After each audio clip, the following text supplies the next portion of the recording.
System wọn ló ń pariwo. Ó ń pariwo. Àbẹ́ ṣe máa gbé sí reception yìí báyìí.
According to the World Health Organization, 1 in every 4 Nigerians, that is an average of 50 million people, is suffering from mental illness. Research had further shown that rising cases of mental health issue in Nigeria can be linked to some factors such as poor economic crisis, illiteracy, marriage crisis, and polygamy, among others. Today, I have in the studio with me Dr. Richard Ogunlose, who would be speaking on mental illness and possible prevention and cure. Hello, I'm Biodun Bakare, and welcome to the studio with me. Welcome, sir. It's my pleasure to have you in the studio. Please introduce yourself to our viewers. Okay, thank you. I'm Dr. Richard Olaniyi Ogunlose. I'm a principal medical officer with the Medical and Health Services of Obafemi University, Ile-Ife, Nigeria. Okay, it's my pleasure to have you. So you're welcome this afternoon to the studio with me.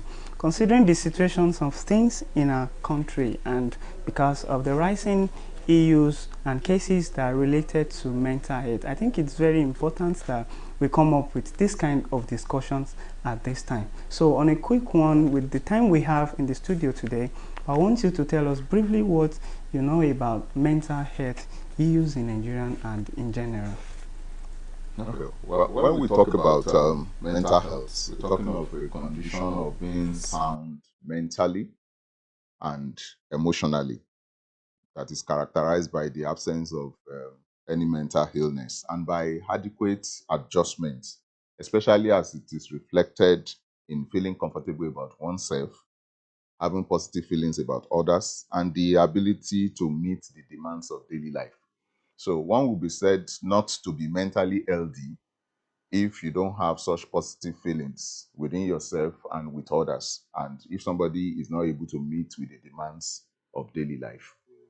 Okay, so why do you think it is very important to put this cause in consideration? Yes, it is important to put this into consideration because it has got to do with the mind. most of the things that anybody will do will emanate from the mind. And if the mind is sick, then the whole body becomes very, very sick. So I think that is very important to know that mental health is an issue everybody should take into consideration. Please, if you're joining us on this show today, I would like you to follow all our social media platforms and also subscribe to our YouTube channel so that you can keep up whenever we have content like this to bring before you. Sir, in recent time, we've had series of self-inflicted crises, most especially on the youth and even the young ones who are not sound in mind, like you said. And what can you say about depression? Is there anything related? Is it by any way related to mental health? Yes, depression is one of the commonest mental illnesses, and it's very, very common. And we need to say that most people, at one time or the other, go through some moments of depression. So what we find, yes, most people, almost everybody at one time or the other have some things that depresses you. When we talk about depression, we're talking about this feeling of sadness, just a feeling of being sad, not being unhappy, and which eventually affects so many areas of one's life. So many people go through some moments of depression, but in the mild cases, without any intervention, people come out of it. But it becomes serious in the extreme forms when we have major depressions, when somebody has lost appetite in what the person used to enjoy before, has lost appetite in food, does not, is always moody, and in most extreme cases, such people begins to have tendency to want to inflict injury upon self, even to committing suicide. So depression and anxiety, is it the same thing? They are not the same thing. Okay. Whereas depression simply talks about excessive sadness, anxiety talks about excessive worry. Okay. So when somebody is anxious, there is some apprehension or nervousness, which is usually placed in commensurate to what is causing the anxiety. If somebody sees, let's say, a snake, you're bound to be afraid. Yeah. If somebody sees or somebody terrifies you without you knowing, you tend to be afraid. All those ones are normal responses. But when you see a situation whereby somebody is just unnecessarily worried, is just anxious, just troubled, without being able to give a particular reason to it, that is an anxiety disorder. So, and anxiety normally is expected. If a student have exam, you need some degree of anxiety for you to be able to cope, to prepare for the exam. But when you now having excessive anxiety, then performance is going to drop. The person will not be able to perform. But you need some degree of anxiety for you to be able to prepare and to perform well. Because if there is no anxiety at all, then you will see that students will not be able to prepare for exam and they will not cope. But when the anxiety continues to rise, performance will drop after some time and the person will not be able to cope. Okay, I think there are many cases that can cause anxiety into one's hand. Probably family situations, or probably exam, like you mentioned, and some other thing. What you are coming from a student environment, please tell us more of those things that cause anxiety to students. For students, there are several things that can cause anxiety. Leaving home, you understanding the kind of home somebody is coming from. If there is not enough money, all your classmates are paying school fees. Somebody is not able to pay. The person is going to be worried. If the parents are quarreling, the mother and the father, they are always fighting. It tends to cause problem even for the children, because the children will be worried, and all those things are things that will cause problem. And then even registration, meeting with people that are just coming into school and having to register could be so worrisome for some students and so disturbing. And then apart from that, by the time they are now going for lectures, even the conditions that some students have to go through lecture is so subhuman. When you have a lecture theater for 200 and then you have 300 in the class, where do you expect all the rest to be? So all this can lead to worry in some students. And then to talk about preparing for tests, some lecturers will give impromptu tests. They didn't tell you that there is going to be tests. You just coming into the classroom and then the lecturers say prepare for tests. All those things. Even when a student is brilliant and he understands the subject matter, he may not be able to cope very well under that condition. And then examinations is always a thing that could cause anxiety for many students. And then results coming out also. When results comes out and then maybe the student is getting what you really feel, I mean, you do not deserve, then and you get low grades. So all those things are things that could cause serious anxiety for students. Okay, still on depression and anxiety, I think it's not limited to students, it's also for business persons, probably an adult or youth who had graduated and is still looking for an employment and it seems not getting it. So at what point should the person would the person consider depressed and anxious? Yes, by the time somebody is not able to cope, because human beings generally, like I said, everybody get anxious at one time or the other. Everybody get depressed due to one thing or the other. And by that, I've used that loosely to just mean getting sad or getting worried. Yes. I mean, we have things that get us worried. We should break it down. We have things that get us worried. We have things that get us sad. But our reactions to those feelings differs. And our ability to cope is also a function of so many other factors. Okay? Because some people, by their background, by their by heredity, so to say, anxiety runs in their families. Even though for some of them, it is not just that they inherited it from their father, but they also learned from their father, the way the father used to respond to things. So a child growing up can also learn such behavior. And so the child also gets anxious. Because there are quite a number of people, when they are coming to the clinic, they come with the whole family to the clinic saying that they are all sick. And when you look at them and you examine them, you see that it's not that they are that sick, it's just that there's a sickness mentality in them. Okay. And so you could see this anxiety runs. And I foresee that such children, when they grow up, they're going to be like their parents. They will also raise up children that also live in this fear of being sick and worried all the time.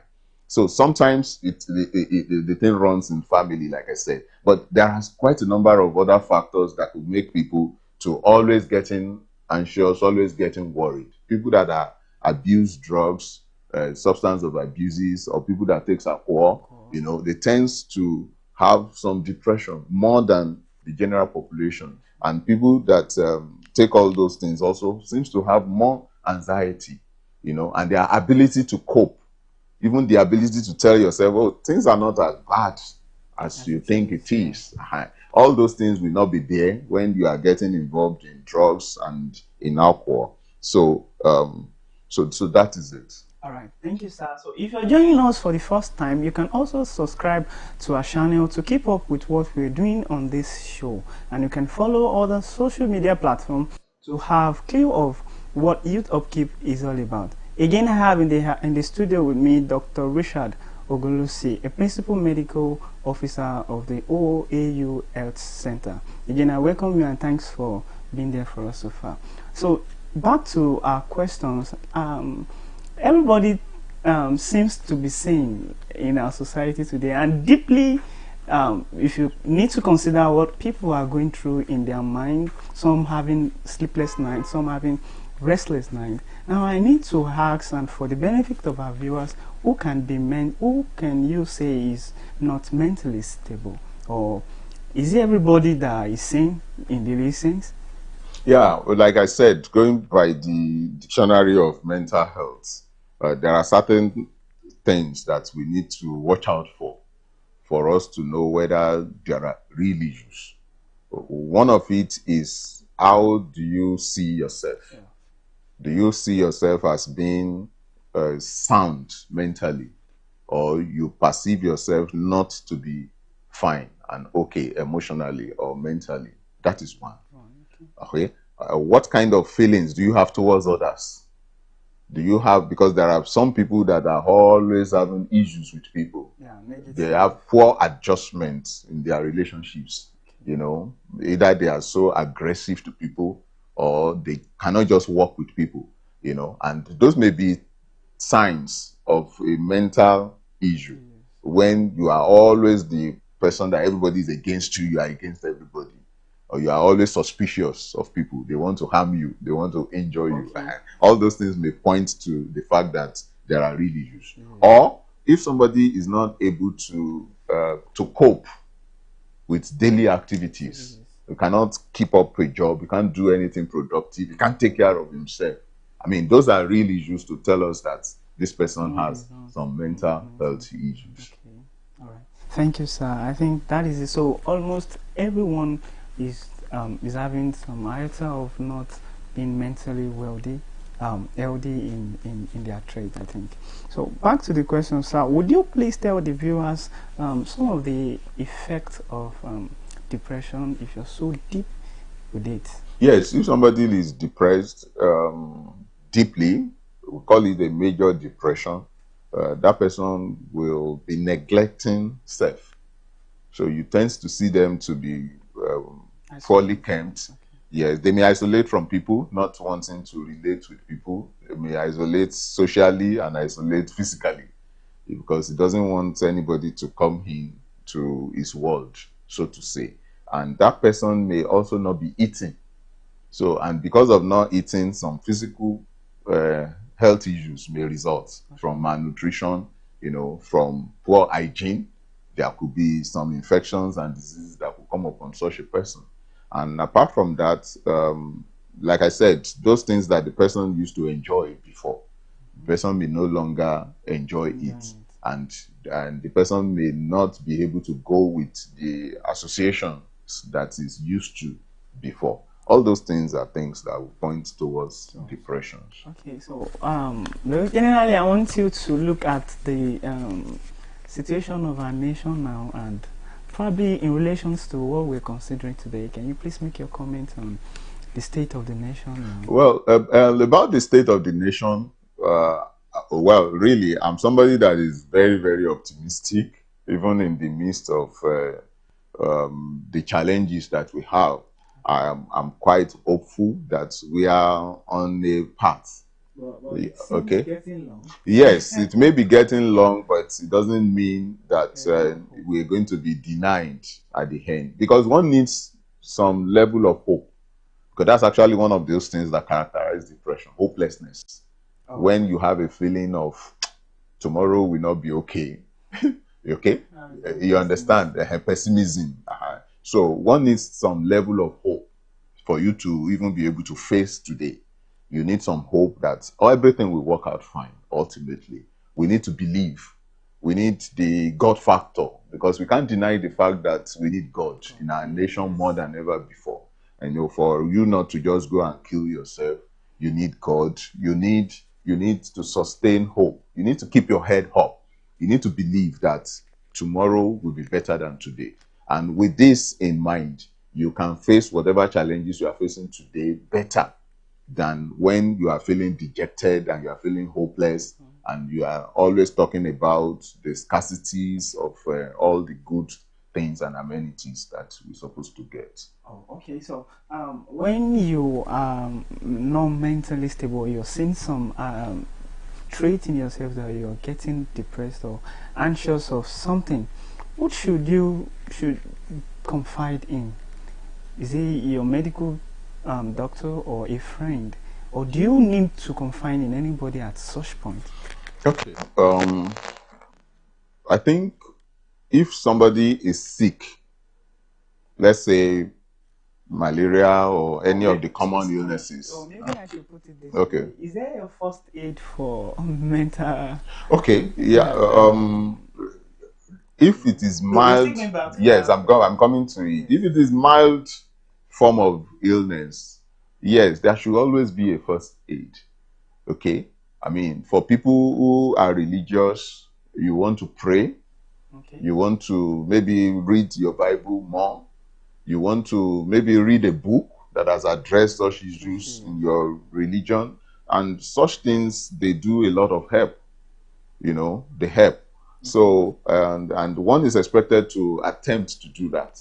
And you may also want to talk to a friend, a reliable friend that will not abuse you, but who could be very, very supportive.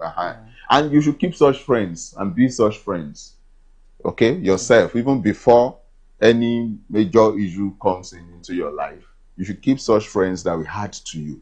So, because that's very important. Because what we realize these days are people isolating self, people not being people. By that I mean you not having good associations, not relating well with people. Because at your time of need, which can happen to anybody at any time, you will always need people. So, and I think that comes first. But then, if somebody is having what we can refer to as a major depression, I mean, you've tried all those, it doesn't seem to be working, then your first point of call is your general practitioner. Everybody should have a GP, a medical doctor that you can talk to about any health issue. And understanding that we're talking about mental health illnesses here, you should also still first visit your general practitioner, who will either attempt to give you some medical treatment or refer you to a specialist if so necessary. Okay, I think everyone should get a GP, like our guest has just said today. So if you think you're going through something you can't express, I think most of those who go through this illness cannot even express themselves, probably what is happening to them. I've seen a situation of somebody who called me and he was just crying that I don't know what to do, I don't understand it. Like, he was just saying, Otisumi. And I was like, what is it? And sincerely, she felt delayed in every aspect of life, considering himself or relating himself to friends. Like, I have a friend, those my secondary school mates has graduated, they are all doing fine, but me, I haven't even got admission yet. So she felt depressed and she was crying. So this kind of situation, you need help. And the person you need to turn to, if friends have failed you, if other people you turn to have failed you, you need a medical practitioner who will understand you and stay by you. So, suicide, back to our question. People consider suicide as an option when they have nowhere to turn to. I think I'm right with that. Well, suicide, there are several reasons people commit suicide. Several. I think mental health take. Yes, depression, major depression is one of the commonest reasons globally why people commit suicide. But there are so many other reasons people commit suicide that they may not be mentally sick, so to say. Some because of disappointments, some because of losses. Well, could that not be because they are not being optimistic enough? Yes, because they really didn't have. If people have a breakdown of their support system, okay, yeah, they can think the end has come. Okay, so people could be so sad and so worried to a point of saying, "See, there's no point keep on trying," So that's where the support systems needs to come in. People need people, and everybody must know that you can't stand alone. You can't live this life alone. You will need people around you, and you will need to carry some people along in whatever you are doing. These are people who will celebrate with you when you pass. They should also be able to be there for you when you fail. So at a time of failure, you shouldn't bear it alone. Because when you think you are alone and you think it's just you that is suffering, or everybody is looking at you, or you feel ashamed, then you may think the end has come. Whereas the life is just supposed to begin. So for people that commit suicide, is very, very difficult and very challenging for them, because the way they are looking at themselves, they are not seeing a better, brighter, and a bigger tomorrow, and that's usually the problem. So is it an option? It's really not supposed to be an option. Yes, and it's not an option, and it's not supposed to be one. But nevertheless, people will still do that when they don't have a good support system, or when they feel the whole world is against them. Okay, so I know you've mentioned some points of how you can recognize someone who is not mentally stable. So is there any specific way you can approach them when you see such person around you, and Yeah, what do you do? if you see somebody that you think is not mentally stable, then the first thing to do is to get in touch with the family members. Everybody had come with some families. Yeah. There is hardly anybody that will not have people who they can refer to as family and friends. So if you are not the family member of that person, you should get in touch with significant others to that person. Let them know that this is what you observe. Okay, and like I said earlier, let them go to the hospital. At least let them first see a general practitioner who will determine whether it's something that needs reference to a specialist or not. Okay. Okay, so for our viewers, thank you for joining us so far in this show. Again, I have in the studio Dr. Richard Ogunlose, a principal medical practitioner, right? Okay, so a principal medical personnel of the OAU Health Center. So I'm also very glad to have him in the studio because of the important topic we're treating today. So as we round up this show, sir, please can you make general comments on mental health related issues? Okay. Well, generally speaking, I want to say that. Please, before we go to that, I think there are some factors that contributed to the rising cases of mental illness in our nation, Nigeria, such as marital issues, like you mentioned, from family, and illiteracy. I wanted to illiteracy, the economic situations of the country. I wanted to make a brief comment on that before your general. Okay. There are quite a number of factors, really, beyond just literacy and the poor economic situation and marriage. There are a number of factors that could be contributory, to the rising cases of mental illness. But the important thing is for each and every one of us to be aware that, yes, that there is mental illness and the possibility, especially when you are being excessive in your anxiety and in your worry. Okay. And when somebody is already thinking too much, even about things, I mean, the country may look somehow, but you're not the only person here. So don't take anything to the extreme. Don't look as if you are the only one that is poorly paid or the only one that does not have a job. People have gone through worse situations than you're going through before. And some people that you see today smiling, it's not because they don't have any problem, it's because they are trying to adjust. So, and if you have come from a broken family, that's not the end of your life. It's not an excuse for you to end up in a psychiatric ward.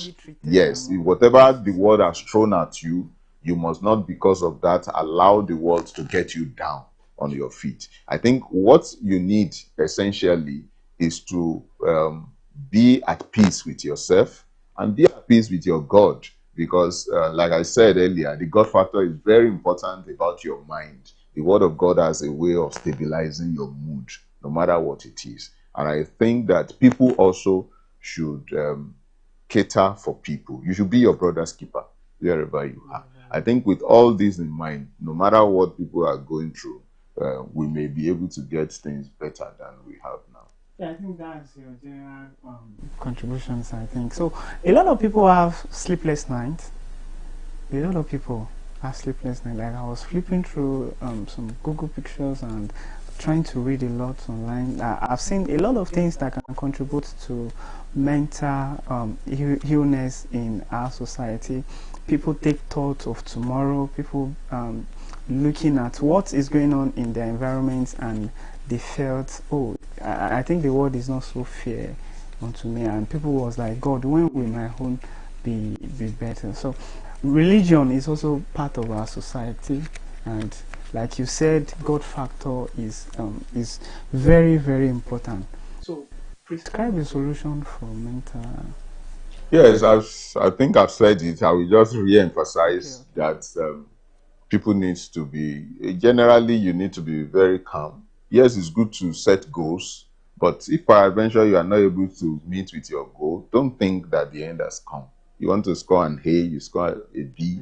Even if you fail, it's just an opportunity for you to do it better the next time. So don't think the end has come. You won't be the first person to fail. Another person will still come and fail after you. And if you must fail forward, which means you can do things better.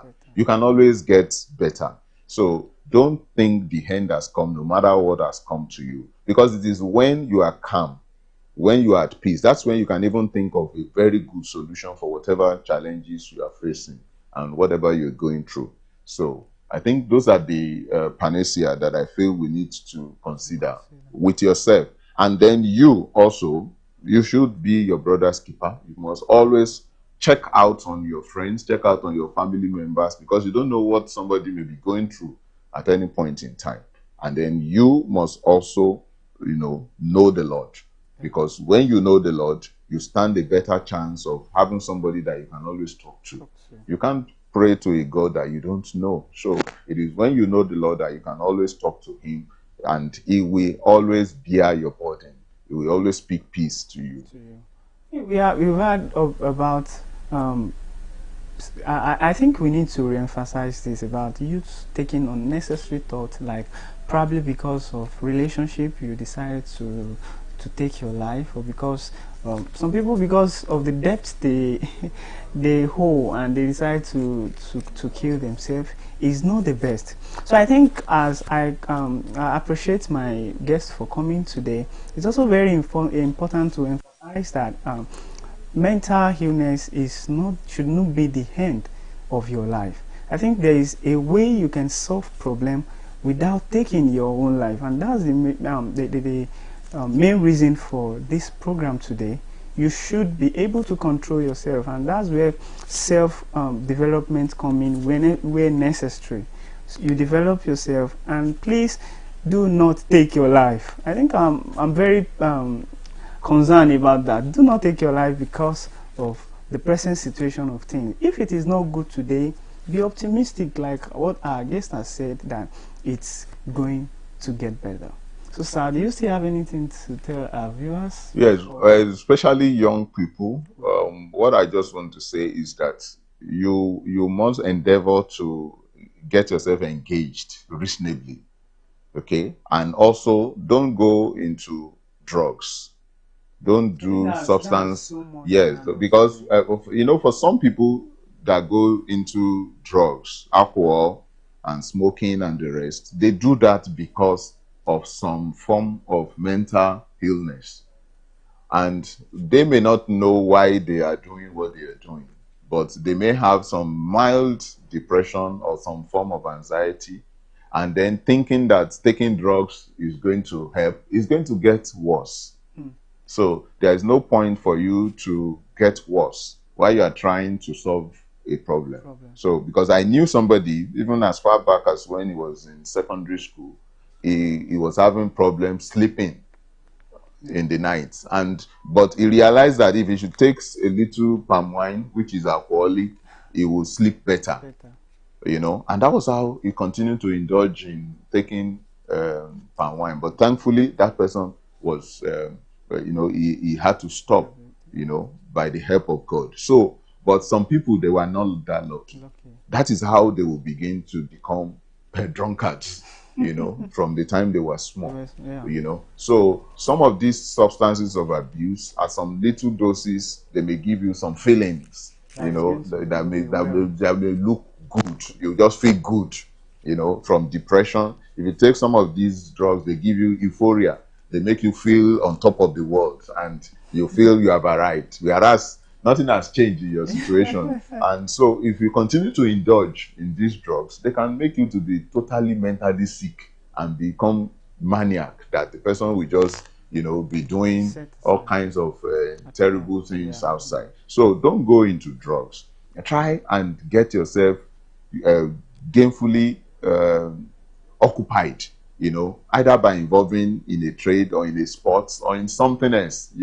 Make use of your youthful energy for something very productive.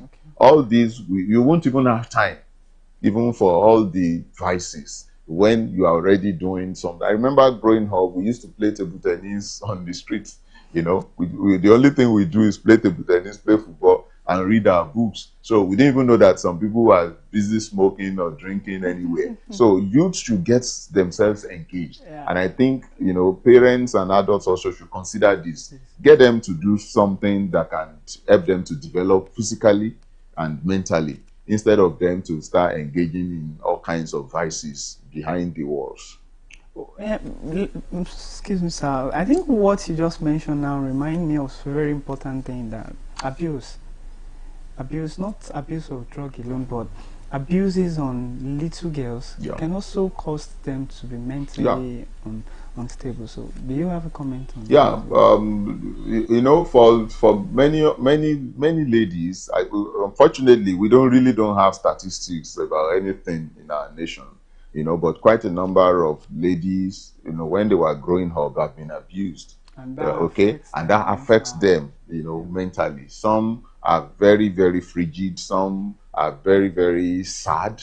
Some are very, very anxious. You know, growing up, they become, you know, something else. And if there is any other life event, any major life event that happens to them, they can be tilted to frank mental illness. You know, so we can only appeal to our world to take care of our children, that all these abuses should stop, and then parents should take care of their children, because in a world where we have father and mother are extremely busy, they leave home around 4 a.m.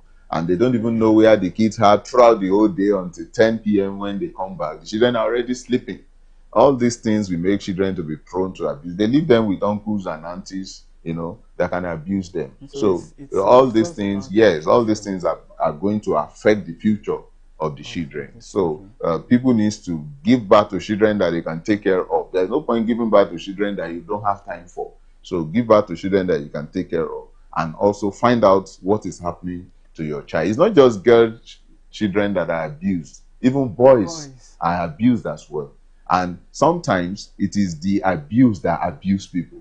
Because yes, it's a chain reaction most times. So you see guys that you see today who have become tormentors, they are guys that were abused when they were small, you know. And so all those cycles, we have to break it somewhere. Yeah, thank you, sir. And lastly, that's my comment on the abuse is that it's not just sexual abuse alone. Probably some people are mentally unstable because their bosses also abused them at work. Probably a difficult person to deal with. If a boss is a difficult person to be with, it could also serve as it could also affect the mental health of their staff. So thank you for coming to my show today. I'm very grateful, Dr. Richard Oguzosi. It's my pleasure for joining the show. It was just when I told him a few weeks ago that this is what I'm doing and I would like you to show up on the show, and he said no problem, just forward the details to me. And whenever I said, Daddy, I hope you did not forget me, you said forward the details to me, and I'm very grateful. And I have to go and Google that. If somebody asks you to forward details to him, what would the things contains, and I think I'm able to forward the details to you. Thanks for joining me on the show. I'm very grateful. Out of his busy schedule, he was able to make it to the show today, and I think we have made use of the time well, and I think it's not a waste of time for us. So if you are viewers and you're watching us, I want you to take this moment a very good one, and please do well to treat yourself mentally. If there's anything you need to do, is to take care of yourself mentally. Again, I am Biodun Bakari, and I would like you to subscribe to my YouTube channel and follow all my social media platforms to be up to date with our programs, as we'll be bringing in some educative shows occasionally. Thank you, Daddy, once again for coming, and when you get home, my regards to mommy and my friends at home. Thank you, sir. Thanks to my studio engineer, Mr. Odnoayo. Thanks to my team, and thanks to everyone who make it a time to view us today. See you next time. Bye.